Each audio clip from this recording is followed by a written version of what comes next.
জগন্নাথ বিশ্ববিদ্যালয়ের শিক্ষার্থীরা, ভাই এবং বোনেরা এবং পুরো বাংলাদেশের প্রতিটি সচেতন জনতা, আপনারা শোনেন, আজকে জগন্নাথ বিশ্ববিদ্যালয়ে যোগসু নির্বাচন কিন্তু অনুষ্ঠিত হচ্ছে এবং জগন্নাথ বিশ্ববিদ্যালয়ের ছাত্রদল কি করছে দেখুন।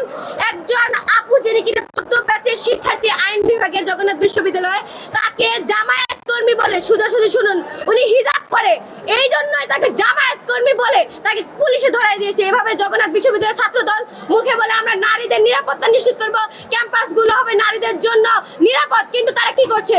তারা একজন 14 ব্যাচের আপুকে হেনস্থা করে পুলিশে ধরাই দিয়েছে। শুধু তাই নয়, যখন আমাদের যোগসু নির্বাচন অনুষ্ঠিত হওয়ার কথা ছিল, তখন আমি যখন নারায়ে তাকবীর আল্লাহু আকবার স্লোগান দিয়েছিলাম, আমি যখন বিশ্বাস করি এটা ইনসাফের স্লোগান, শহীদ উসমান বিন হাদি আমাকে শিখিয়েছিলেন, যেখানে বেইনসাফ দেখবা শান্তা নারায়ে তাকবীর আল্লাহু আকবার স্লোগান দিবা, আমি সেই স্লোগান দিয়েছিলাম।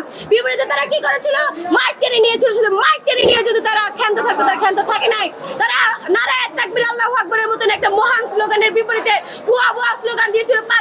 বাংলাদেশের প্রতিটি জনতা, সচেতন জনতা, ধর্মপ্রাণ মুসলিমরা কিন্তু এটা দেখেছে। এবং শুধু তাই নয়, জগন্নাথ বিশ্ববিদ্যালয়ের ছাত্র দলের যিনি সদস্য সচিব হচ্ছে আরিফিন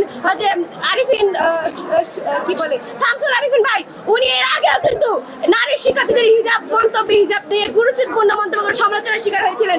এইভাবে বারবার হিজাব পড়ুয়া নারীদের জগন্নাথ বিশ্ববিদ্যালয়ের ছাত্র দল হেনস্থা করছে। আমি হেনস্থার শিকার হয়েছি, আমি জুলুমের শিকার হয়েছি।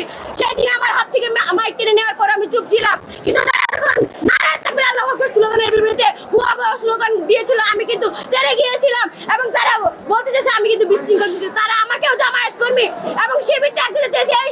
শিবির ট্যাগ, জামায়াত ট্যাগ বাংলাদেশের কোন জনগণ এখন এগুলো খায় না। আপনারা বুঝেন, আপনারা জগন্নাথ বিশ্ববিদ্যালয়ের নারী শিক্ষার্থীদের এভাবে হেনস্থা করতেছেন।